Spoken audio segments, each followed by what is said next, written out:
Olá, estamos iniciando o Integrando, um programa de entrevistas que tem como objetivo integrar os contabilistas dos países de língua portuguesa.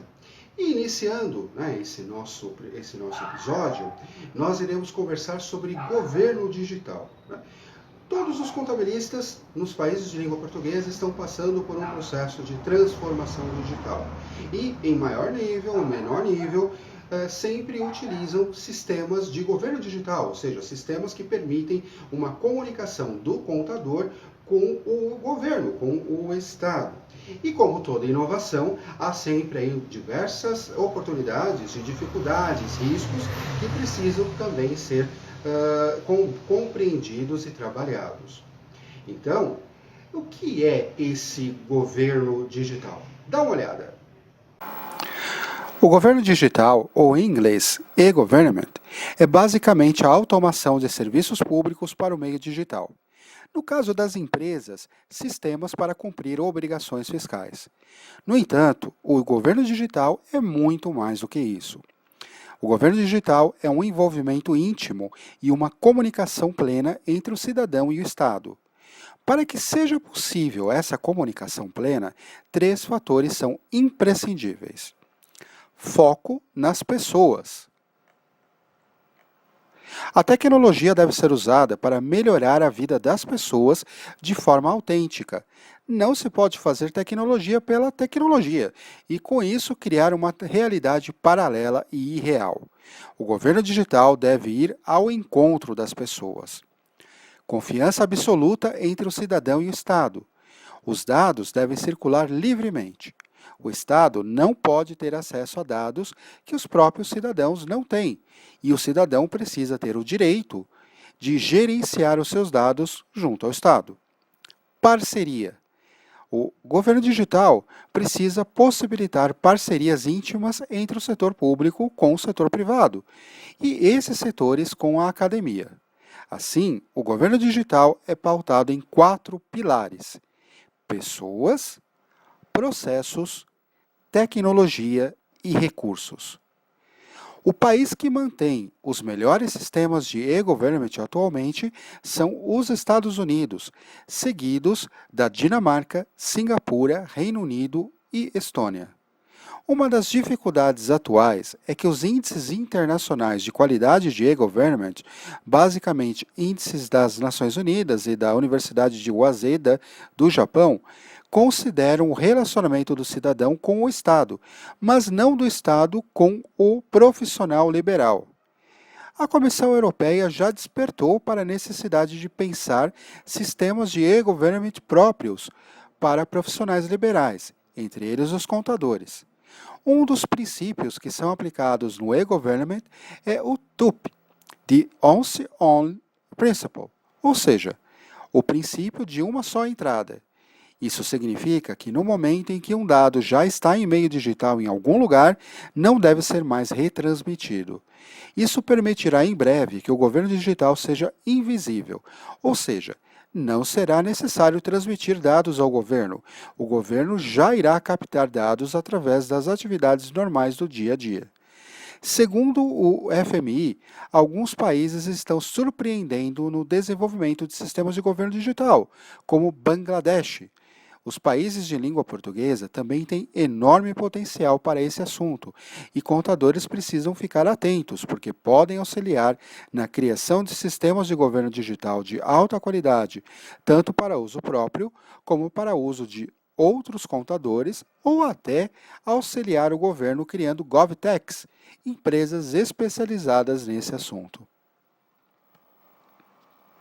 E para conversar sobre esse assunto, nós convidamos o Márcio Pereira lá de Lisboa, em Portugal. Ele é um dos diretores da OCC, a Ordem dos Contabilistas Certificados de Portugal, e que aceitou muito gentilmente conversar com a gente sobre esse assunto que é tão importante, né? Então, vamos aqui começar essa entrevista. Participe você também, interaja. aqui pela hashtag Integrando. Mande para a gente os seus comentários, as suas dúvidas, as suas sugestões, né? E também ideias, né, e sugestões de quem nós poderíamos conversar em seu país, né? Isso é muito importante, isso é muito interessante. Participe!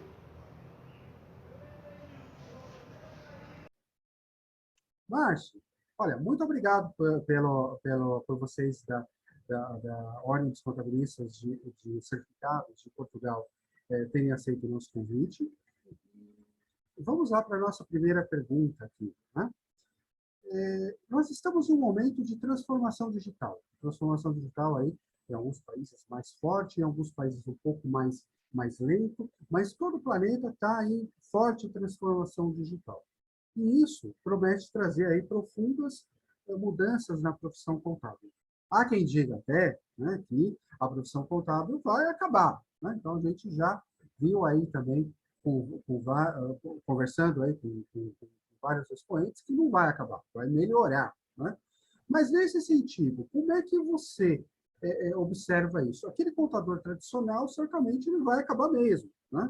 Mas como é que você enxerga o contador digital, né? Como é que ele vai trabalhar? Como é que vai ser esse novo contador digital na sua visão?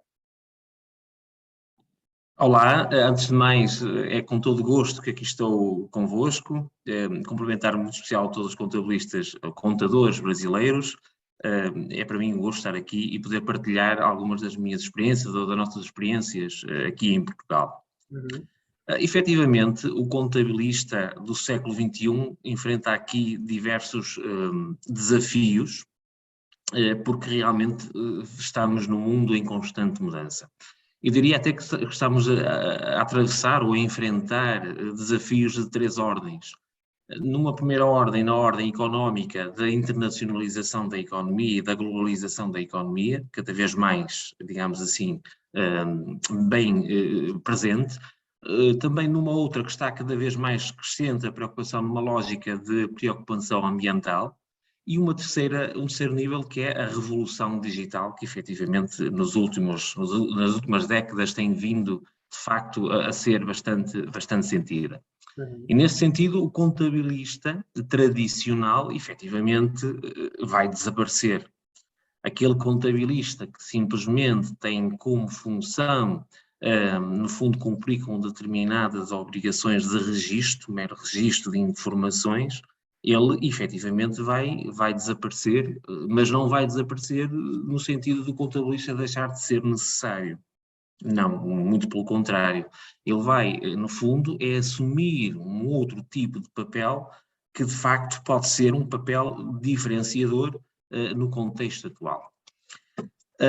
A teoria dos stakeholders, que é uma das teorias, de facto, da contabilidade, ela diz-nos que o contabilista tem um papel central nas interações entre os diversos agentes, nomeadamente entre os empresários, as empresas, a sociedade civil, o Estado, portanto, no fundo, e o contabilista funciona aqui como este, digamos assim, interlocutor privilegiado em cada um destes agentes. E por isso, na nossa perspectiva, é aqui que o contabilista certificado se deve posicionar, como alguém que de facto é conhecedor de um conjunto de técnicas e de políticas, porque não é só uma questão de técnica, também é uma questão de políticas contabilísticas, que as sabe de facto implementar, de modo a que produza informação que seja determinante para a tomada de decisão. E nós sabemos que cada vez mais, sempre foi e cada vez mais, o importante é de facto tomar boas decisões.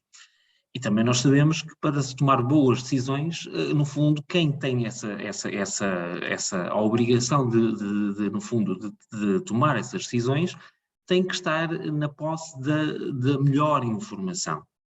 E no que toca a contexto empresarial, no contexto económico, efetivamente, o contabilista aparece aqui como um elemento privilegiado, nesse sentido de produzir informação fiável e tempestiva, ou seja, a tempo oportuno, para se tomar as melhores decisões.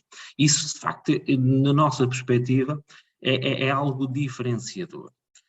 Por isso eu diria que, numa perspectiva atual e futura, o contabilista vai assumir um papel de consultor, muito mais do que um papel simplesmente um mero operacional técnico, vai ser um papel de privilegiado de alguém que é um parceiro dos empresários. Uhum. Porque já sabemos que, isto também penso que é uma característica comum a Portugal e ao Brasil, grande parte, ou a parte mais significativa do contexto empresarial é composto por pequenos negócios, pequenas empresas, pequenas microempresas, que de facto não têm uma estrutura interna muito, digamos assim, profissional, porque devido aos custos de contexto não poderá ter consultores para todas as áreas, precisa de alguém efetivamente que seja capaz de ser este interlocutor nas diversas ocasiões e diversos agentes, e o contabilista pode assumir de facto este papel de alguém que vai ajudar o empresário, no fundo, na condução da gestão do seu negócio. Principalmente, não só nas grandes empresas, num outro patamar, porque isso já existe nas grandes empresas, a estrutura, digamos assim, contabilística de gestão já é diferente, já é muito mais, digamos assim, mais profunda, não é? Mas no contexto dos pequenos empresários é algo que ainda merece e exige ainda um outro tipo de entendimento ou digamos assim, de envolvimento, que é de facto o contabilista funcionar aqui como alguém que é o parceiro, o conselheiro privilegiado dos empresários, de facto, para que o empresário tome as decisões necessárias para que o seu negócio tenha sucesso. E daqui alcance o tal valor acrescentado tão necessário para as empresas. Eu penso que é muito por aqui que vai no fundo, nascer um novo contabilista certificado. Ou melhor, contador. Muito bem, então esse contabilista, né, que é também consultor, né, ele ajuda, né, principalmente a gente precisa, esse ponto que você comentou é muito, muito importante, a maior parte da economia atual, ela é voltada às pequenas e médias empresas, né? Então, assim, a própria Federação Internacional de Contadores diz que as pequenas e médias empresas, elas não ajudam a economia, elas são a economia. Então, é muito importante que o contador ele se volte ao pequeno e médio empresário, né? E não é o que vinha acontecendo. Muitas vezes os contadores, até a academia, ela se dedicava mais a assuntos de grandes empresas, né? Quando se falava em contabilidade mais avançada, seria uma contabilidade voltada para grandes empresas. Hoje em dia nós estamos vendo que pode até ser o contrário. Tem pequenas empresas que elas são até mais complexas do que as grandes empresas. Então, o contador precisa voltar, precisa dar consultoria, precisa ajudar, né, o seu cliente, né? Então, nesse sentido, tem também uma pergunta que é muito importante, que ela introduz nesse aspecto o relacionamento do contador com o Estado, né? Então, se o contador ele precisa se relacionar com o seu cliente, ele precisa ter tempo, ele precisa ter dedicação, ele precisa analisar os dados, e ele precisa ter aí tempo para conversar com o seu cliente, para conversar com eles, né? E o relacionamento do contador com o Estado, ele sempre foi muito próximo. O Estado ele sempre foi muito eficiente. Não apenas no Brasil, Portugal, Moçambique, Angola, né, todos os países, né, aí exigem bastante do tempo do contador, né? E nesse sentido, o governo digital, né, os sistemas aí de e-governo, né, os sistemas de tecnologia da informação dedicados ao governo digital, eles podem ser uma alavanca para facilitar o relacionamento do contador com o cliente e impulsionar o cliente, né, para participar mais dos mercados, liberando tempo de relacionamento com o Estado? Efetivamente, a relação do contabilista com os Estados é uma relação, digamos assim, já muito longa, já vem de bastante tempo, na medida em que o Estado precisa de recolher, no fundo, arrecadar a receita e no que toca, no fundo, ao rendimento das empresas, acaba por, digamos assim, não digo bem o termo, não será aproveitar, mas acaba por utilizar, no fundo, a informação contabilística para obter a respectiva receita. Em Portugal, e penso que no Brasil também será algo do género, no que toca aos rendimentos, à tributação dos rendimentos das empresas, a base dessa tributação é o resultado contabilístico, aprovado e apurado de acordo com as regras contabilísticas. E nessa perspectiva, de facto, o contabilista aqui funciona como, digamos assim, aquela entidade que efetivamente vai produzir, vai apurar esse resultado contabilístico e dessa forma também se traduz ou se transforma no agente privilegiado para depois, a partir dali, também apurar o resultado tributável. Também não é bom esquecer que seria impossível ao Estado, de facto, calcular ele próprio o imposto, pelo menos no passado, seria ainda muito mais difícil o Estado calcular ele próprio o imposto individual de cada uma das empresas. E não poderia delegar isto, digamos assim, a qualquer agente, assim, digamos assim, de uma forma arbitrária, não é? Então o contabilista funciona aqui como aquele agente que dá credibilidade ao processo, no sentido em que, de facto, é ele que tem essas valências e esse conhecimento, e acaba a partir dali ser uma garantia maior para o próprio Estado, que efetivamente a receita fiscal está minimamente, digamos assim, vai ser minimamente tributada e está a garantir, digamos assim, a receita do Estado. Isto, claro está, que traz aqui problemas e vantagens para o contabilista. Problemas na medida em que, no fundo, o contabilista, do seu ponto de vista social, pode ser visto como um cobrador de impostos, quando essa não é a realidade de um contabilista, não é este o papel do contabilista. O papel do contabilista simplesmente é apurar um resultado de acordo com os princípios e regras contabilísticas e depois transformar esse resultado de acordo com as normas fiscais para o apuramento do resultado tributável. Este é o papel do contabilista. É apenas isso, aplicar aquilo que está nos normativos legais. Simplesmente depois a cobrança da receita em si é um papel que deve ser, de facto, da responsabilidade e deve ser atribuído ao Estado. No entanto, em termos práticos, sociais, não é, se assim quisermos, pelo simples facto de ser o contabilista que tem que, no fundo, praticar, no fundo, tudo isto, e tem que preencher as declarações de rendimentos, e tem que, de facto, de uma forma, digamos assim, porque existe aqui a filosofia da autoliquidação, não é, digamos assim, por essa via, socialmente, o contabilista acaba por ser visto como alguém que esteja a cobrar os impostos, digamos assim. Isto realmente é uma situação que, de facto, depois faz com que a imagem do contabilista possa sair aqui um bocadinho, digamos assim, menos reconhecida no que toca à questão do seu papel como um todo. Mas tem um lado positivo, que, por outro lado positivo também, no fundo, é reconhecido ao contabilista, por parte do Estado, de facto, uma qualidade de interesse público, ou seja, a profissão de contabilista é uma profissão de interesse público, e como tal, ela de facto merece, vamos chamar-lhe assim, ser uma profissão que efetivamente tenha que ser regulada, claro está, mas ao mesmo tempo tenha que ser credibilizada, não é? Porque efetivamente o contabilista acaba por assumir um papel relevante em todo esse processo, que não se pode simplesmente focar ou terminar ou cingir à cobrança, ao apuramento do resultado tributável do imposto, não é?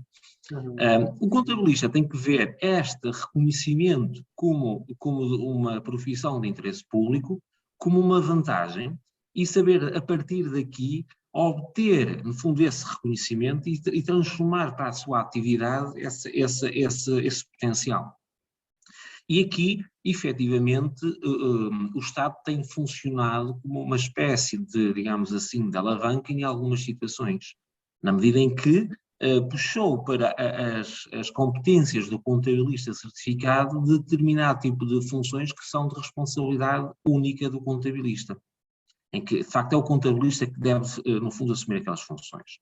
Isso faz com que, de facto, haja garantia aqui de, por um lado, garantia de maior qualidade nos serviços prestados, mas, por outro lado, também garantia de que o contabilista é, no fundo, o agente que vai assumir aquelas atividades. Isto dá também, digamos assim, ou potencialmente poderá gerar aqui atividades, logo atividades, rendimentos ao contabilista. Não é? Agora, ele não pode isto fazer com que o papel do contabilista se cinja apenas ao cumprimento destas, no fundo, dessas necessidades de informação por parte do Estado. Ele deve ser visto como um mecanismo para, a partir daqui, depois fazer aquilo que deve ser o papel central do contabilista, que é como eu disse há pouco, dar informação para o suporte da tomada de decisão dos gestores, funcionar como um consultor, não é? Mas de facto eu penso, no meu entendimento, que devemos de reconhecer que muito do atual, pelo menos em Portugal assim foi, muito do atual papel do contabilista e das funções e atribuições que lhe são confiadas hoje foram muito por imposição e por impulso das necessidades de obrigações fiscais, no fundo, que foram construídas pela nossa autoridade tributária. E dessa perspectiva foram atribuídas e alocadas funções ao contabilista certificado que de outra via não o seriam, não é? E, portanto, no fundo, cabe agora ao contabilista aproveitar essa situação, não para ser as únicas tarefas, mas a partir dali exponenciar isto para o que realmente interessa, não é realmente para outras situações que também interessam para o contabilista, que são as questões mais relacionadas com a gestão e com o apoio, no fundo, na atividade económica. E, portanto, eu diria que o Estado funciona aqui, de facto, como alguém que vai impor um conjunto de informações, é verdade, bastantes informações, muitas vezes até excessivas informações, mas também, de facto, se não tivéssemos esse impulso, esse input, se calhar a atividade do contabilista hoje em dia não estava de facto, tão reconhecida e tão, digamos assim, estruturada como está. E, portanto, temos que aproveitar aqui, há sempre duas faces da mesma moeda, não é?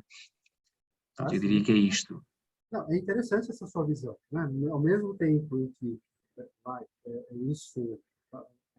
vinculação do contador com o Estado é uma ameaça, né? Se ele vincular demais com o Estado, ele perde um pouco de espaço, mas a vinculação com o Estado também é favorável, né? Então, você passa a ser, aí, digamos, um porta-voz, um representante do seu cliente, e isso também te dá aí maiores condições para um diálogo com o Estado com mais qualidade, né? Então, o Estado, quando vai conversar com os contadores, tem ali, né, uma voz muito forte para uma tomada de decisão mais consciente também, né? Então, o Estado não precisa fazer grandes pesquisas ou grandes intervenções para saber o que o usuário, né, o que o contribuinte, o que o empresário lá na frente precisa. É conversar com o contador. O contador sabe expressar isso. E, nesse sentido, tem uma pergunta aqui que vai também, que explora um pouquinho mais essa visão aí, muito interessante que vocês estão desenvolvendo ao longo do tempo aí em Portugal, né? Portugal é um país que é membro permanente da OCDE, né? Que é uma entidade aí que congrega aí diversos países, né? Diversos países assim, mais avançados na questão de gestão pública e gestão social também, né? É uma entidade muito importante. O Brasil está tentando entrar na OCDE também, né? Os outros países de língua portuguesa ainda não têm planos para entrar na OCDE, mas provavelmente, mais para frente, mais alguns anos, com certeza vão entrar, né? E algumas orientações da OCDE, como a gente já vê, por exemplo, em Angola, já são, né, usadas por vários países de língua portuguesa, né? Portugal teve um case, né, um caso muito interessante, que foi o do ficheiro SAFT. Não sei exatamente qual é a pronúncia que vocês SAFT. Oi? Nós chamamos de SAFT. É o SAFT, né? É o SAFT. Isso. E esse SAFT, né, ele foi criado pela OCDE para ajudar, para simplificar, para facilitar a entrega de informações fiscais das empresas para o Estado. Então, por exemplo, você tem aí um pacote só, né, um ficheiro, como nós usamos no Brasil, um arquivo só, que você entrega uma vez por mês, uma vez a cada 2 meses, aí depende um pouco do contrato aí de cada país, né? Mas uma vez por mês, né? Então, todas as informações que você precisa entregar para o Estado uma vez por mês, dependendo se for uma empresa pequena, uma vez a cada 2 meses, 3 meses, aí por aí vai, né? Então, algo que foi feito para facilitar. Só que, em Portugal, vocês perceberam que o SAF, o SAP, né? Ele acabou se tornando um verdadeiro monstrinho, né? Então, ele se tornou um Big Brother. Então, nessa de simplificar, vamos simplificar e vamos colocar tudo aqui nessa caixinha. Acabou virando uma coisa maluca, uma coisa de louca, né? Então, parece que durante vários anos, durante coisas de 10 anos, vocês discutiram com muita intensidade com o Estado, né, português, maneiras de realmente simplificar aquilo que deveria ser simplificado. Algo muito parecido nós temos hoje no Brasil. O governo está sempre falando, olha, eu vou lançar um sistema simplificado. Você vai lá ver se o sistema é simplificado, na verdade é um monstro também. É uma coisa verdadeiramente absurda, né? Então, assim, dessa experiência que vocês tiveram com o SAFT, né, o que vocês aconselhariam? Né? Como lidar com o Estado para que realmente exista uma desburocratização, uma simplicidade, uma facilitação de fato? Né? Parece que agora, nos últimos meses, o SAFT foi finalmente implantado em Portugal e está ajudando bastante. Né? Mas, assim, como percorrer esse caminho? Como conversar com o Estado para que realmente algo fácil seja realmente fácil? Pois, essa é uma grande questão e, efetivamente, não há uma resposta simples. Aliás, eu costumo dizer sempre que o Estado fala que vamos, no fundo, optar aqui ou implementar uma medida simplificada, eu diria que vem aí algo de muito complicado. Uhum. Porque, efetivamente, nós vivemos num tempo em que a informação gera necessidade de informação. Então, quanto mais informação é disponibilizada, mais, em vez de, no fundo, se ficar tudo clarificado, mais questões são colocadas e mais necessidade de informação para clarificar aquilo que, de facto, no fundo, foi dito inicialmente, é necessário. Ou seja, na prática, eu diria que cada vez mais os Estados querem informação mais profunda e mais detalhada do mundo empresarial das empresas. Deixe-me só aqui, no fundo, começar por fazer aqui alguma clarificação, porque este processo, o SAFT, já agora SAFT em inglês significa Standard Audit File, e no caso o T é de Taxation, de facto é para fins fiscais, no fundo é um ficheiro para efeitos de auditoria, em que nós vamos disponibilizar a informação de uma forma standard, ou seja, essa informação, esse standard, esse ficheiro, portanto, no fundo é a linguagem informática, quer-se que seja um ficheiro, digamos, que possa ser lido e seja um formato normalizado, standardizado, no sentido em que seja a instituição que estiver a ler aquele ficheiro, ele vai lê-lo da mesma forma porque estão preenchidos os campos e as informações sempre de acordo com aquelas regras que estão previstas. E, portanto, nessa perspectiva, o que é a intenção da organização da OCDE, de facto, é criar aqui ficheiros normalizados, no sentido em que, de facto, os diferentes Estados, possam aceder à informação da mesma forma, com a mesma linguagem. Isto no sentido de que cada vez mais as empresas acabam por não estar única e exclusivamente, no fundo, as suas atividades acabam por não estar única e exclusivamente localizadas num único espaço económico, acabam por, no fundo, operar em diversos Estados, em diversos espaços geográficos, e tanto depois os Estados têm que perceber até que ponto é que, de facto, as operações devem ser ou não tributadas, por exemplo, naquele espaço económico e precisam saber ter a informação. E, portanto, este ficheiro, este Standard Audit File, SAFT, for Taxation, acaba por ser algo que aparece aqui sendo um ficheiro, digamos assim, normalizado. Em todo o caso, na realidade não existe um único ficheiro SAFT, existe, e a intenção é existirem diferentes ficheiros SAFT, dependendo do tipo de informação. No fundo, de diversas fontes, digamos assim. Mas para que nos interessa a nós, do ponto de vista contabilístico, Este processo de implementação de ficheiros standardizados para efeitos de auditoria fiscal já começou, salvo erro, em 2007 a 2008. Portanto, isto já vem há muitos anos. E ele, efetivamente, já tem implementações em algumas áreas. A primeira área a ser implementada e que atualmente já está completamente, digamos assim, perfeitamente operacional e perfeitamente já até aceite, vamos chamar-lhe assim, é o SAFT da faturação. Isto é, o que existe atualmente, e já existe há alguns anos, já não sei precisar o ano de início, mas seguramente já 2010, por ali, o que existe é a obrigação de todas as empresas emitirem faturas e comunicarem mensalmente, por intermédio, no fundo, deste ficheiro SAFT, as faturas que foram emitidas ao longo do mês. Isto permitiu ao Estado, este timing para essa comunicação desse ficheiro SAFT da faturação é o dia 12 do mês seguinte. Ou seja, até, por exemplo, dia 12 de março, nós temos que entregar a faturação correspondente ao mês de fevereiro, e assim sucessivamente. Isto permite que o Estado, quase que de uma forma instantânea, porque é possível também a comunicação instantânea dessa faturação, mas permite ao Estado logo obter um conjunto de informação preciosa, quer saber, no fundo, a elaboração da atividade económica das empresas no dia-a-dia. Isto também permitiu ao Estado, de uma forma já quase que automática, no fundo, alocar aquelas despesas a setores de atividade e, no fundo, depois também aos contribuintes adquirentes daqueles serviços. Isso não é só desvantagens, ou seja, o Estado realmente tem um conjunto de informação que eu consigo saber nas faturas o que é que está a ser vendido, quais os serviços que estão a ser prestados, qual é que é o imposto que está a ser cobrado em termos de IVA, imposto sobre o valor acrescentado, etc.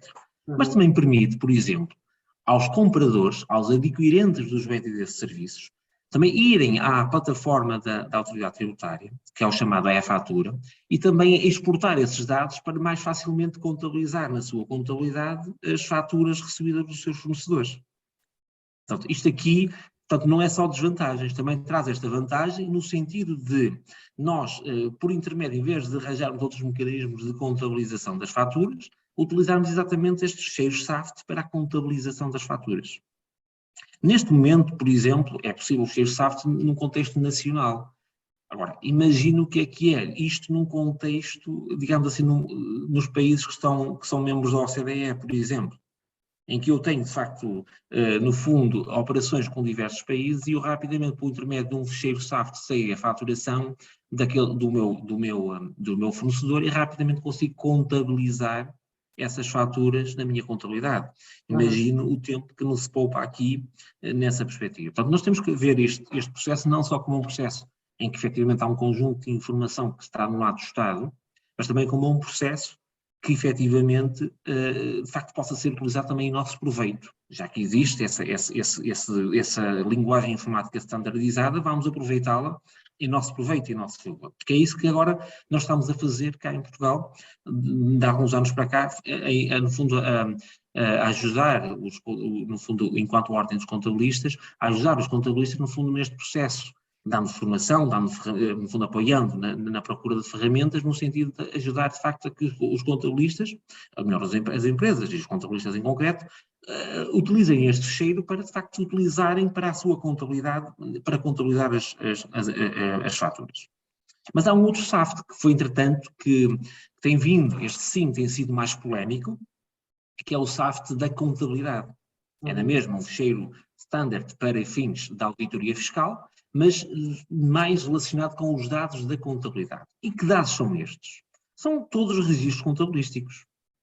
Todos os registros contabilísticos. Aliás, o ficheiro SAFT tem lá dentro, digamos assim, 3 ou 4 tabelas. Uma tabela com os dados dos clientes, nome, morada, número de contribuinte, etc. Os dados dos fornecedores, os códigos dos produtos, das empresas que no fundo transacionam bens ou serviços, e depois os registros, o plano de contas, o chart account, que está a ser utilizado, e os registros contabilísticos, todos os registros contabilísticos. Ora, o que se pretende, o Estado o que pretende, é que este fecheiro SAFT seja comunicado uma vez por ano. Ou seja, não será uma comunicação mensal, mas será, no fundo, uma vez por ano. E aqui o ponto central é este, não é tanto a disponibilização do ficheiro, porque ele já desde 2017 que é obrigatório no âmbito de uma inspeção fiscal. Isto é, qualquer empresa que seja notificada para, no fundo, que vai ser alvo de uma inspeção tributária a um determinado período económico, período fiscal, período tributário, terá que, de fundo, a autoridade tributária tem o direito legal de exigir, no fundo, de obter o ficheiro SAFT da contabilidade para assim fazer a sua auditoria de verificação dos registros contabilísticos para perceber se o resultado fiscal está ou não, de facto, de acordo com as regras contabilísticas. Isto aqui ninguém coloca em causa, aliás, ele já está perfeitamente em vigor desde o ano de 2017. O que está aqui em causa é uma outra coisa. Em Portugal, anualmente é entregue uma declaração, que é chamada Declaração a Informação Empresarial Simplificada, que visa aqui um conjunto, de satisfazer um conjunto de informação. Essa informação empresarial simplificada tem como base as demonstrações financeiras, isto é, o balanço, a demonstração dos resultados. Esta é a base dessa informação, da construção desse fecheiro, digamos assim, desse formulário que nós devemos entregar. E, no fundo, ele tem por base satisfazer uma informação fiscal, é com base na IES que a autoridade tributária tem ali os primeiros elementos para verificar se os rendimentos, o lucro tributável, o imposto foi bem arrecadado, mas também tem um conjunto de informação que se destina a outras entidades públicas, nomeadamente o Banco de Portugal, nomeadamente o Instituto Nacional de Estatística, no fundo, ou outras instituições, de facto, mais de cariz até mesmo de registro das contas, porque é por intermédio também dessa chamada IES, Informação Empresarial Simplificada, que de facto também que as empresas portuguesas fazem o depósito das contas, após a aprovação dos sócios ou acionistas. E neste momento, esse documento, que é entregue em julho do ano seguinte, por exemplo, em julho de 2022 vai ser entregue a IES, Informação Empresarial Simplificada, relacionada com o ano de 2021, e nessa informação, de facto, é o contabilista que vai ali, de facto, fazer um resumo dos acontecimentos do ano anterior, apresentando o respectivo balanço, a respectiva demonstração dos resultados, no fundo, e mais um conjunto de informação estatística, no sentido de, ao mesmo tempo, por intermédio do mesmo ficheiro, do mesmo documento, satisfazer um conjunto de informação para diferentes entidades. Este é que é o tal processo dito simplificado que existe. Isto já está perfeitamente em vigor.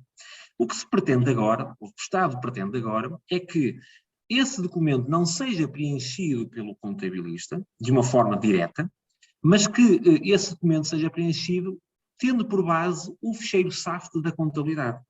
Isto é, o que o Estado português pretende é que o contabilista, todas as entidades, todas as empresas forneçam o ficheiro SAFT da contabilidade com todos os registros contabilísticos e depois o sistema da autoridade tributária automaticamente vai preencher essa informação simplificada.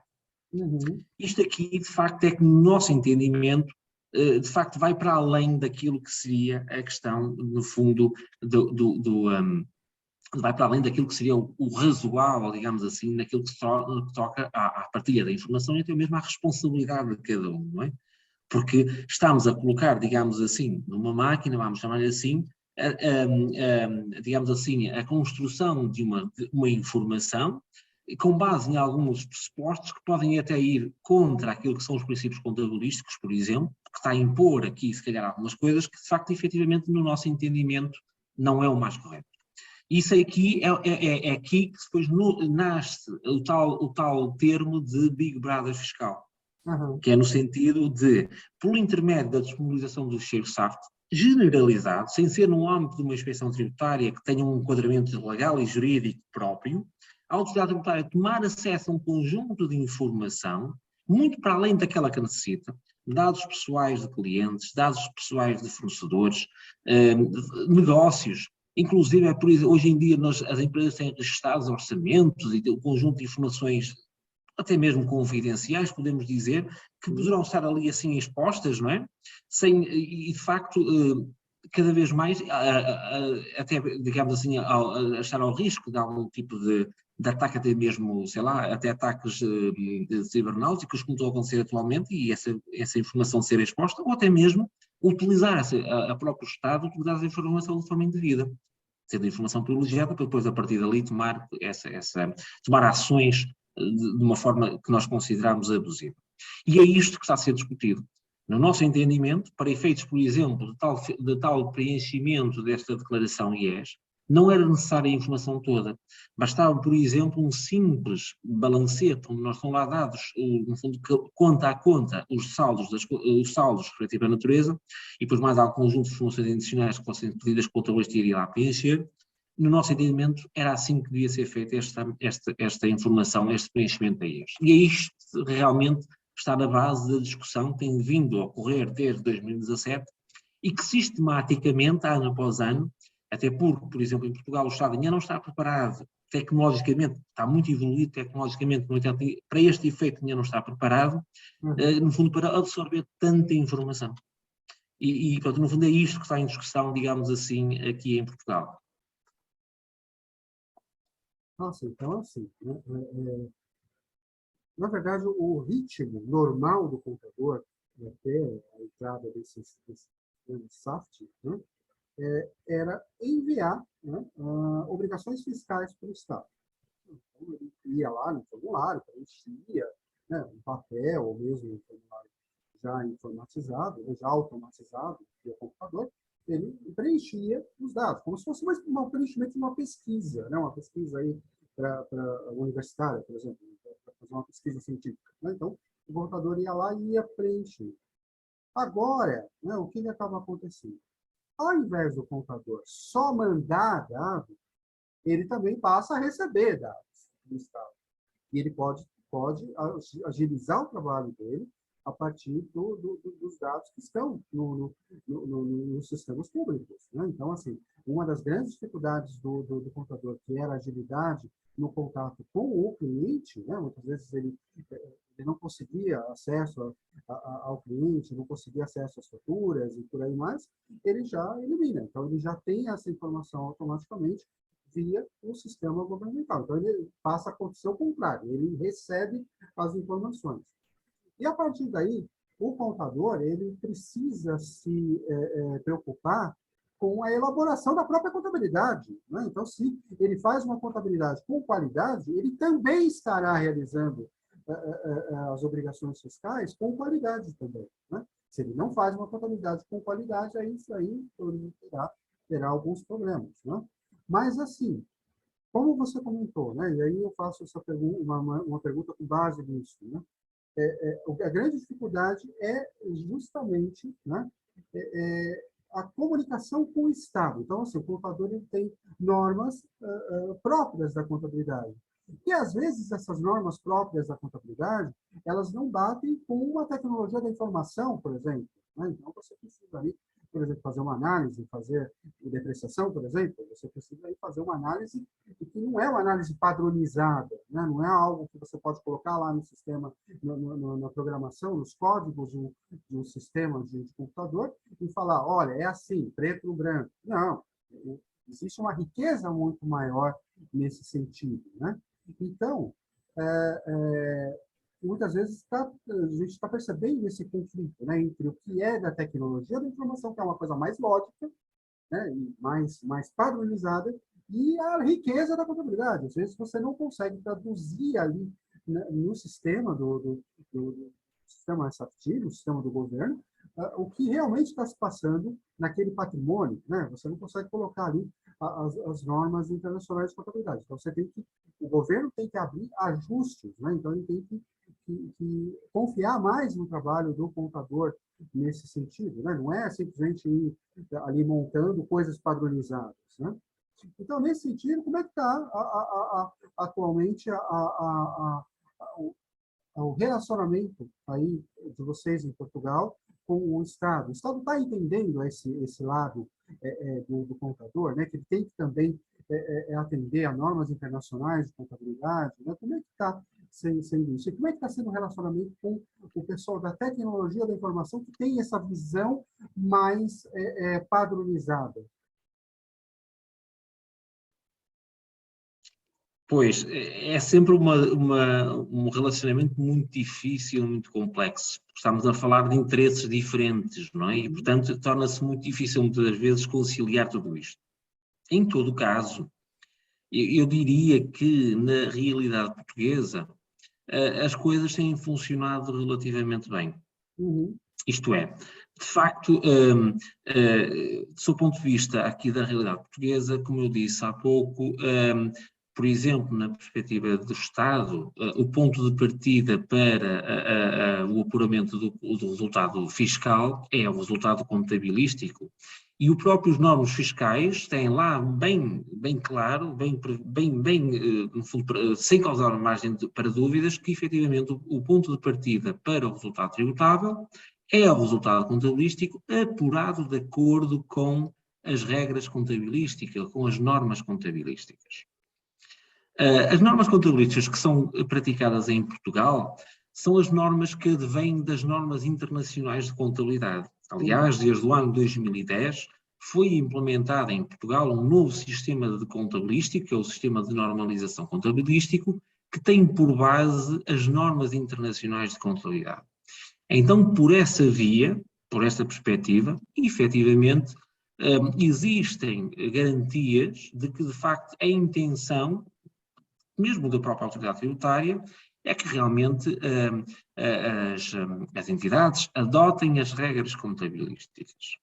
E, portanto, isso aí parece-me que aqui em Portugal está perfeitamente assente, que temos normativos contabilísticos que vêm do próprio reconhecimento legal, portanto, as normas contabilísticas têm aqui um processo de aprovação, também ele propriamente enquadrado em termos jurídicos e legais, e, portanto, é lei que não é menor do que uma lei fiscal.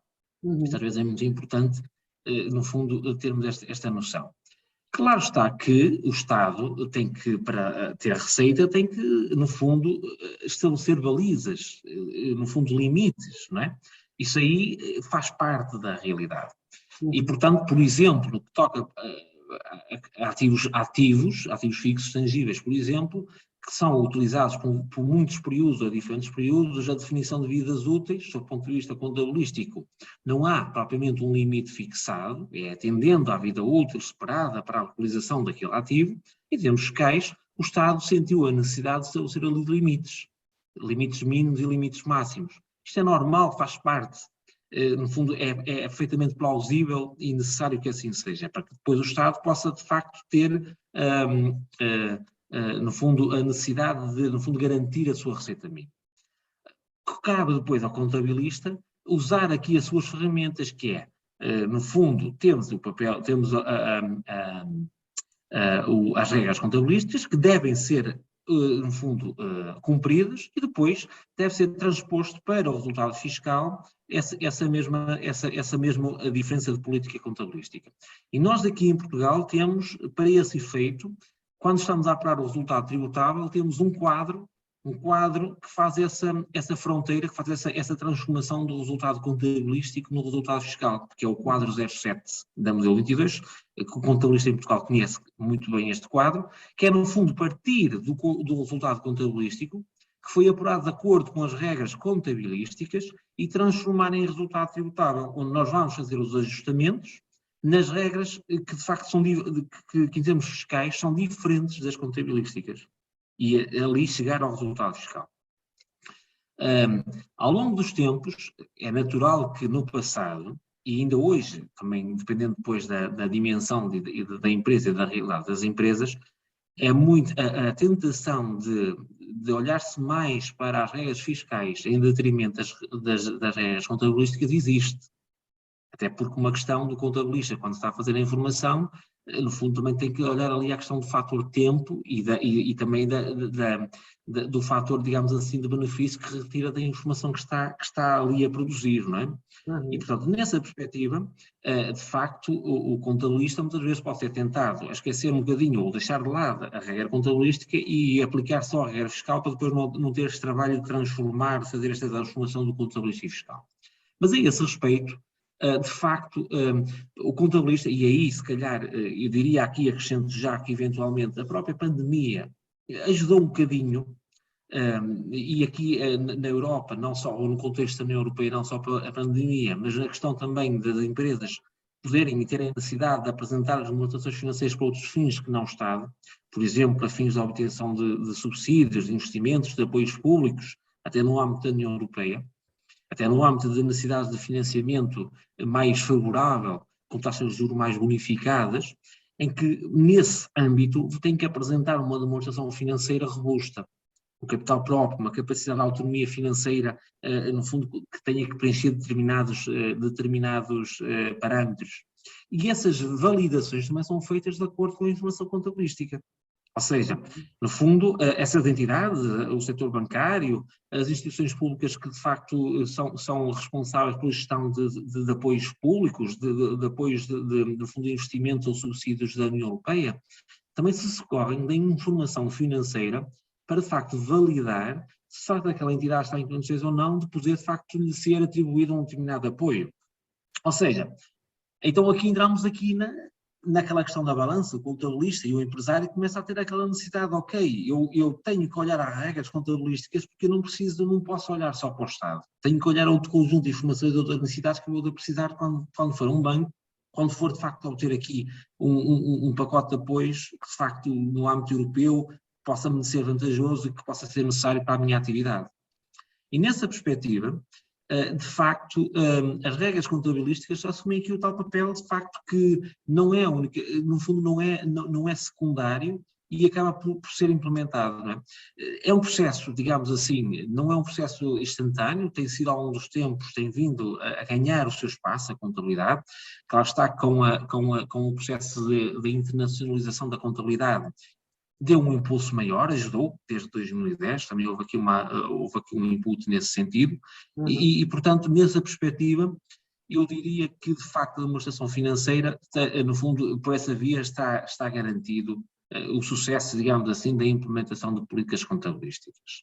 Agora, claro que está aqui isto, no fundo, faz também com que depois haja aqui relações difíceis com o Estado, em particular com a autoridade tributária, porque depois informação, digamos assim, diferente, digamos assim, há correções, entre aspas, no resultado contabilístico por força de regras fiscais, faz necessidade de haver aqui informação para detalhar essas diferenças, não é? E faz com que haja aqui depois stress, vamos chamar-lhe assim, entre a autoridade tributária e as próprias empresas, no sentido que muitas das vezes a autoridade tributária muitas das vezes coloca em causa algumas políticas contabilísticas, portanto, e no fundo causa aqui, de facto, algumas relações difíceis, digamos assim, mas faz parte do dia-a-dia, para isso estamos aqui nós, não é? No fundo, para tentarmos dirimir aqui essas situações e tentarmos minimizar isto. Mas eu diria que, pelo menos sou muito otimista quanto a isto. Há muita dificuldade na comunicação. Os meios de comunicação, ou seja, os meios digitais, devem funcionar aqui não como um mecanismo de ser... O facto de ser standard tem uma coisa positiva, que obriga cada um de nós a determinar um determinado padrão, utilizando uma determinada linguagem. Claro está que o sistema não pode ser a lei. O sistema é um mecanismo. Portanto, ele não pode condicionar e não pode ir contra aquilo que está determinado na lei. Portanto, eu não posso ser refém de um sistema. Eu tenho que utilizar o sistema, de facto, para comunicar a informação de uma determinada forma, que seja a forma normalizada e, de facto, aceite. Agora, o que acontece muitas vezes na prática? E aí é que é o grande problema e é grande desafio de todas as partes.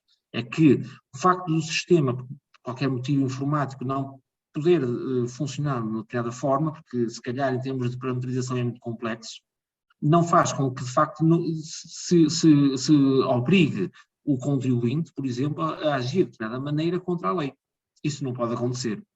E muitas das vezes o que nós vemos na prática é exatamente isso, é nós ficarmos reféns do sistema, porque apesar da lei dizer uma determinada coisa, um determinado princípio, como o sistema não permite, porque é difícil de parametrização ou se calhar até impossível de concretizar, então vamos impor aos contribuintes um outro tipo de ação, outro conjunto de informação que de facto que o sistema seja possível de fazer. Isto é que não pode acontecer, isto aqui é algo que nós constantemente sinalizamos sempre que vemos situações destas, que de facto, no fundo, quando sentimos que o Estado está a exigir um conjunto de informações que vão contra aquilo que está ao espírito da lei, simplesmente porque o sistema não permite, então, ou o sistema não vai mais além, ou até se calhar é preciso mais tempo para parametrizar determinada situação, nós sinalizamos e combatemos aqui, vamos chamar-lhe assim, de facto, exigimos contra o Estado, vamos chamar contra esta entidade em si em causa, no sentido de facto, não ser possível que isto aconteça, não é?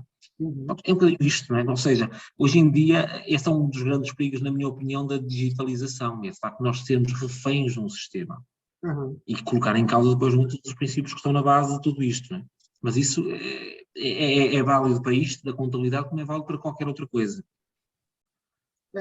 Olha, você chegou aqui nessa sua resposta agora, né, ao ponto, a problemática atual dos contadores aí em todos os países, né? Então, assim, nesse relacionamento com o Estado, ele tem sim a sua participação, ele tem aí as suas potencialidades, ele precisa ser ouvido também, né? Não basta simplesmente uma autoridade tributária ou uma autoridade qualquer tomar uma decisão, ele precisa ouvir o contador sobre se é possível, né, implementar aquela ação que está se propondo, né? Mas você também comentou algo muito importante, que é o relacionamento com os sistemas de tecnologia da informação, com os profissionais da tecnologia da informação. E era justamente uma pergunta aqui que eu tinha colocado que eu tinha preparado para você sobre isso, né? O que nós podemos falar para o contador em geral? Ao escolher um sistema de tecnologia da informação aplicada à contabilidade, um sistema para contabilidade, né? O que o contador deve observar, né? Ele deve observar, por exemplo, se aquele desenvolvedor ele não está muito próximo demais do pensamento do Estado, do governo, ele tem que verificar se esse profissional da TI está disposto a ouvi-lo também, está disposto a melhorar, a ajustar para determinadas situações, né? O que basicamente o contador deve observar nos sistemas que é a iniciativa privada, né?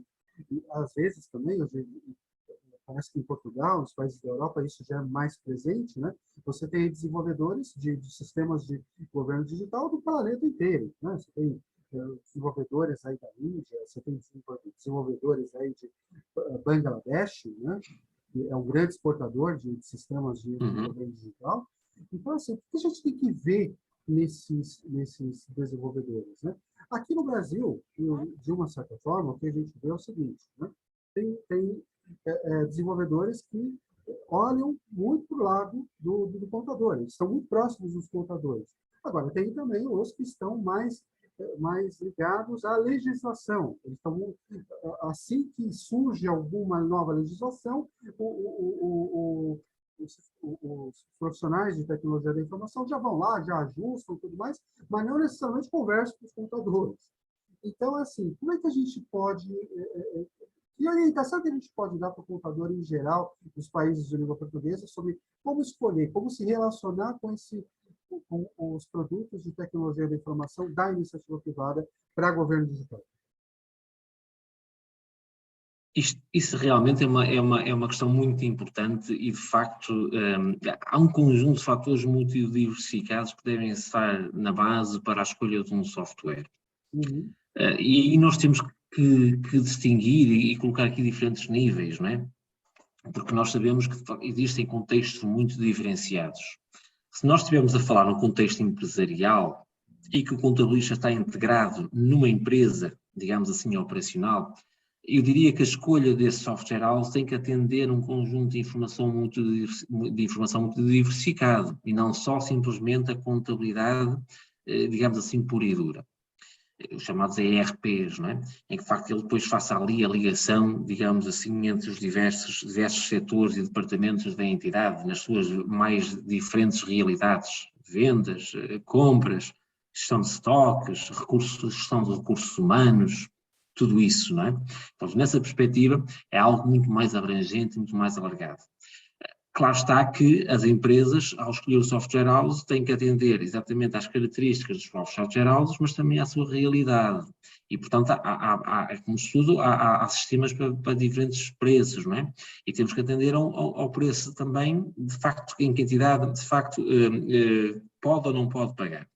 Mas eu diria que a sua pergunta está mais direcionada na perspectiva, se calhar, eventualmente, dos contabilistas, enquanto eles próprios empresários, e de facto depois a partir, digamos assim, enquanto parceiros externos às empresas, prestam serviços às empresas no que toca depois à produção propriamente dita do serviço de contabilidade. E aí, efetivamente, nessa perspectiva, de facto o contabilista tem que ter em atenção primeiro um software, um sistema, que lhe permita de uma forma fácil, ágil, de facto, por um lado, cumprir de uma forma mais simples possível com obrigações que possa ter de informação, não só ao Estado, mas a outras entidades que possam ter, e depois isto depende muito da realidade de cada país, não é?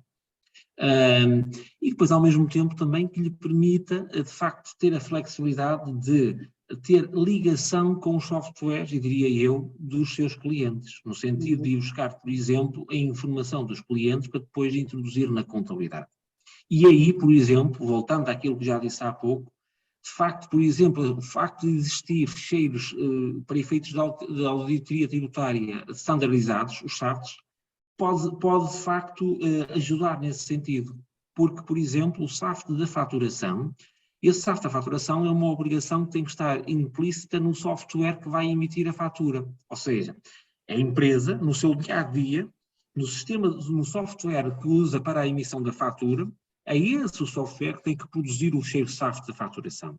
E, portanto, se esse ficheiro estiver numa estrutura standardizada, eu, enquanto contabilista, no meu sistema informático, posso introduzir essa informação, porque ele vai ser capaz de receber aquele ficheiro SAFT e ler aquele ficheiro SAFT e depois, a partir dali, tratar os dados para fins contabilísticos. Mas também é importante, efetivamente, nós, de facto, termos um software que nos permita e nos facilite no cumprimento das informações para terceiros, nomeadamente para a autoridade tributária, que cada vez mais, como eu disse também do início, penso eu, o facto de darmos informação faz com que haja a necessidade de mais informação. E, portanto, ao contrário do que se possa pensar, o facto de estarmos num processo de digitalização em que a informação praticamente é muitas vezes até quase que automática, o nosso sistema pode, no fundo, comunicar automaticamente com o sistema da autoridade tributária e fazer a comunicação quase direta, mas isso faz com que depois haja a necessidade de mais informação. E, portanto, isto é um processo cada vez mais, digamos assim, crescente. E nessa perspectiva, nós temos que ter um sistema que nos garanta que, de facto, haja essa possibilidade de fazer de uma forma simples. Por exemplo, nós em Portugal temos um conjunto de informação mensal que é preciso nas mais diversas áreas de informação, mas, por exemplo, declarações periódicas do IVA, declarações mensais do IVA, declarações todos os meses, é preciso, há o processamento de salários dos trabalhadores, é preciso entregar uma declaração com um relatório de todos os trabalhadores, de todos os rendimentos que foram pagos a cada um dos trabalhadores, que é chamada DMR, ou também para efeitos de contribuições para a segurança social, em que de facto também é feito mais um fecheiro para de facto sustentar as contribuições para a segurança social. No fundo, há um conjunto de informações, são efetuadas tributações, retenções do trabalho independente, é necessário mais um fecheiro, para dar um conjunto de informação diversificada. E toda esta nós temos que de facto garantir que o sistema nos ajude nisto. Mas também é preciso outra coisa, que é preciso também que o nosso sistema seja atualizado de acordo com as normas, com as necessidades e a lei que vai saindo, que no fundo vai sendo atualizada constantemente. Para esse efeito, nós precisamos que o fornecedor de facto, o fornecedor do software house seja um parceiro que nos permita depois também, de uma forma rápida e não com um custo muito elevado, se façam as atualizações necessárias ao sistema. E aqui é que muitas das vezes é o grande problema. É que nós compramos um software em que de facto está parametrizado de uma determinada maneira. Tem as regras que já estavam em vigor à data da aquisição do software. Mas depois não tivermos aqui, de facto, capacidade de negociar, ou seja, no momento do valor da compra, ou seja, por valor de um valor de uma manutenção mensal ou anual, um conjunto de pacotes que nos permita que sempre que haja uma atualização, de facto ela seja garantida e o software, o parceiro, o software house nos faça essa manutenção, de facto, efetivamente, torna-nos aqui um problema que nos exige que nós estejamos atentos a essas alterações para depois exigir que sejam alteradas e que temos um custo. Isto faz com que muitas das vezes o custo do contexto da informação possa ser muito elevado. Ora, por exemplo, nós em Portugal e a Ordem dos Contabilistas em particular, para fazer face a esta vicissitude, que no fundo apoiou aqui na criação de um sistema de software que é chamado TOC Online. Tem precisamente esta função, que é, no fundo, ajudar principalmente os pequenos contabilistas, os contabilistas das pequenas empresas, daqueles pequenos empresários, que têm uma estrutura muito pequena, em que, de facto, cada vez mais o investimento em software é avultado, não é? São valores consideráveis. De facto, nós temos aqui uma parceria, no fundo, o TOC Online resulta de uma parceria de uma entidade informática com a própria Ordem dos Contabilistas, onde é garantido permanentemente que cada alteração legislativa, cada obrigação fiscal ou declarativa que apareça, automaticamente no fundo ela vai ser garantida, no fundo vai ser atualizada no software e está garantida para os utilizadores daquele software. Uhum. Sem um custo adicional para no fundo, o utilizador. Portanto, este é o ponto que eu penso que é crucial quando um contabilista vai escolher e optar pelo parceiro, pelo software que vai escolher. Por um lado, no fundo, olhar para o software em si e perceber se ele é de fácil ou não utilização, eu acho que, no fundo, isso é muito importante também, mas ao mesmo tempo também é perceber se ele cumpre com todos os requisitos e também muito importante é se, à medida que há uma alteração, se essa alteração de facto traz o custo adicional, qual é esse custo adicional para o contabilista, ou se é de facto há aqui este apoio permanente.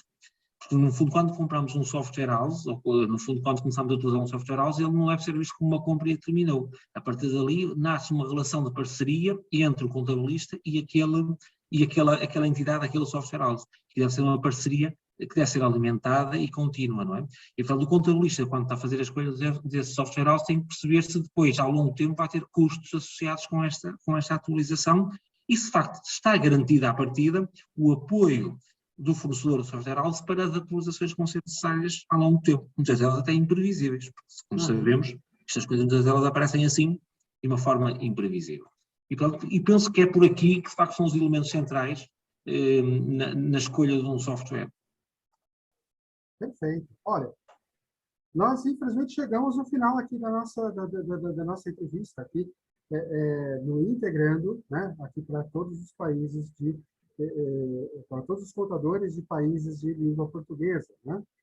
E, assim, eu peço para você, Márcio Pereira, para dar uma mensagem final, né? Uma mensagem de motivacional, se possível, né? Para todos esses contadores de países de língua portuguesa, do Brasil, de Angola, de Moçambique, de Guiné-Bissau, né? Equatorial, por aí vai, né? Tem vários países de Timor-Leste, né? Às vezes eu esqueço do Timor-Leste, né? Tem vários países aí de língua portuguesa, né? Que orientação você daria para esse contador, principalmente aquele contador, como você falou, que atende microempresa, atende pequena empresa? Esse contador ele precisa ser muito apoiado, porque ao ajudar as pequenas empresas, ele também está ajudando a economia, né? A fortalecer a economia, ainda mais nessa economia digital que nós temos hoje em dia, que precisa muito de pequenas unidades de produção, né? Acabou a época de grandes fábricas, de grandes empresas com milhares de trabalhadores. Não, agora nós temos diversas microempresas mesmo. E cada microempresa pode faturar um valor muito alto, né? Pode dar muitos empregos também, né? Então, a gente tem que apoiar esse contador. Então, para a gente se despedir aqui da nossa entrevista, aqui, teria assunto aqui para mais 2, 3 horas de conversa ainda. São assuntos muito importantes que muitas vezes eles não são, não há uma conversa muito efetiva sobre isso. Mas qual mensagem você daria a esse contador, né? Como que você fecharia, né, um sucesso na utilização do governo digital nesse momento? Eu diria que, de facto, o contabilista, e neste contexto, não é, do mundo lusófono, o contabilista deve assumir, de facto, o seu papel de impulsionador de alguém que, de facto, é o agente, no fundo, privilegiado para interligar diferentes setores e diferentes agentes. Então, deve assumir esse papel como alguém que é parceiro, que apoia a economia, efetivamente, no seu dia-a-dia, por intermédio dos pequenos empresários. E, portanto, o contabilista deve assumir esse papel, não no sentido de ser um fardo, mas no sentido de ser uma oportunidade de, a partir dali, também fazer e no fundo, participar no desenvolvimento económico das empresas e, por essa via, no desenvolvimento económico e social das suas economias. E claro está que isto será muito mais conseguido, se assim quisermos dizer, se houver aqui sinergia entre os diferentes países lusófonos, no sentido de partilhar experiências, partilhar conhecimento e, de facto, de uma forma dinâmica, criar, diria até uma espécie de rede, no sentido de criar interações, no sentido de dar respostas a muitas questões que, por um lado, em alguns países até já foram ultrapassadas, e de facto partilhar de que forma que foram ultrapassadas, e por outro lado também, no fundo, identificar quais são as oportunidades que podem surgir. Então eu diria que o papel só pode ser otimista, o contabilista tem que assumir esse papel, no fundo tem que criar estruturas, de facto, que permitam criar redes de apoio no sentido de criar formas de trabalho, de soluções, até criar também, não lhe chama lobby, mas de influência junto do poder instituído, no sentido de facto, obrigar o próprio Estado, muitas das vezes, a tomar ações que sejam, de facto, justas e que garantam, de facto, aqui o crescimento, porque, efetivamente, numa sociedade sem empresas, sem empresários, de facto, a economia não subsiste, não é? Portanto, e por aí o contabilista é, de facto, esse agente interlocutor disso tudo. E, portanto, eu diria que é este o papel que nos cabe a nós, que nós devemos assumir com todo o gosto. Claro está que, no momento atual, temos a digitalização, não é? Temos de facto cada vez mais as novas tecnologias, e elas devem servir como ferramenta para, de facto, implementarmos isto que eu estou a dizer. Esse intercâmbio hoje em dia está muito mais facilitado na medida em que nós temos uma língua em comum. É muito mais fácil comunicarmos entre nós. Temos, por exemplo, estamos a falar, o Alexandre no Brasil, eu estou em Portugal, e estamos aqui a ter uma interação. Isso pode acontecer mesmo no âmbito profissional entre contabilistas, no sentido de resolvermos, identificarmos e encontrarmos em conjunto soluções para problemas que muitas vezes são comuns, e, portanto, a nova tecnologia deve ser utilizada também para isso. Por um lado, para, de facto, simplificar os nossos processos, mas, por outro lado, também para a partilha da informação, do conhecimento entre todos. E, portanto, eu diria que, por intermédio dos diferentes Estados e até das diferentes estruturas organizativas dos contabilistas em cada um dos países, penso que devem ser criadas, de facto, estruturas no fundo, dinâmicas, de, em conjunto, procurar respostas para realidades e, depois, a partir dali, também dar apoio às atividades económicas que existem entre os Estados.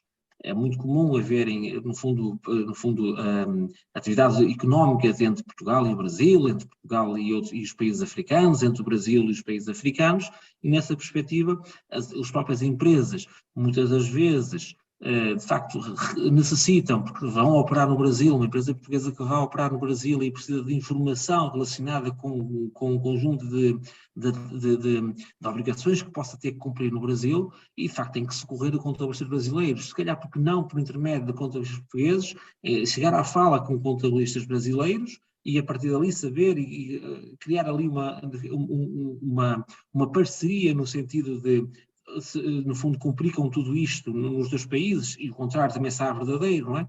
E, portanto, isso tudo pode ser feito, e é um grande campo, digamos assim, a desbravar, que deve ser seguido, e que de facto faz com que a profissão por um lado, seja mais reconhecida e, por outro lado, também faça aquilo que é, de facto, o nosso papel de agente, de facto, que traz o tal valor acrescentado para as empresas, que é isto, no fundo, ao fim e ao cabo, quem nos paga os nossos honorários são os empresários. Então, nós temos que ter a nossa atividade como foco os empresários.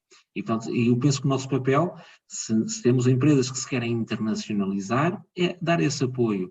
Então, se esse apoio for, no fundo, nós demos o nosso contributo com o intercâmbio, também do conhecimento com colegas de outros países, porque não? E é isso que nós devemos fazer. E por isso eu diria que, se calhar, a minha palavra final é mesmo essa, vamos ser os agentes, de facto, que funcionem como interligação na economia e entre todas as atividades, todos os agentes económicos, e façamos um papel que, de facto, seja do suporte à informação, mas que se traduza num alto valor acrescentado para os empresários. Perfeito. Olha, muito obrigado. Né? Olha, sensacional. Né? Esses assuntos eles precisavam ser discutidos. Né? Então, a gente teve aqui uma maravilhosa oportunidade de conversar sobre a questão aí do governo digital, do e-government e a relação do contador, né? Como que o contador vai surgir, né? Dentro desse universo digital. Muito obrigado, Márcio Pereira. Né? Muito obrigado aqui pelo seu tempo, pela sua disposição. Né? E nós estamos aqui num esforço de integração. Né? Nós estamos integrando. Tchau, até mais. Obrigado, Alexandre. Foi um gosto. Um abraço. Até a próxima. Até a próxima. Deixa eu parar a gravação. Peraí. Finalizando a nossa entrevista, nós temos duas frases a destacar. As normas contabilísticas não são menores que as regras fiscais. E cabe, pois, ao contabilista usar aqui as suas ferramentas, que é, no fundo, as regras contabilísticas que devem ser cumpridas e depois transpostas para o resultado fiscal, e essa mesma diferença de política contabilística. Aqui você ficou sabendo o pensamento de Márcio Pereira para um bom relacionamento entre o contabilista e o Estado, dentro do governo digital. Preste atenção ao longo da conversa a pequenas sutilezas da língua portuguesa. Por exemplo, em Portugal, normalmente utiliza-se a palavra ficheiro para descrever um conjunto de documentos. Já no Brasil, utiliza-se a palavra pasta. Tem também a palavra coima, que é usada para punições financeiras do Estado, que no Brasil é chamado de multas. Encontrou alguma sutileza? Manda para a hashtag integrando. O SAFT, abreviação em inglês para Standard Audit File for Tax Purposes, é um padrão internacional para a troca eletrônica de dados contábeis confiáveis de organizações para uma autoridade tributária nacional ou auditores externos. O padrão é definido pela OCDE, Organização para a Cooperação e Desenvolvimento Econômico.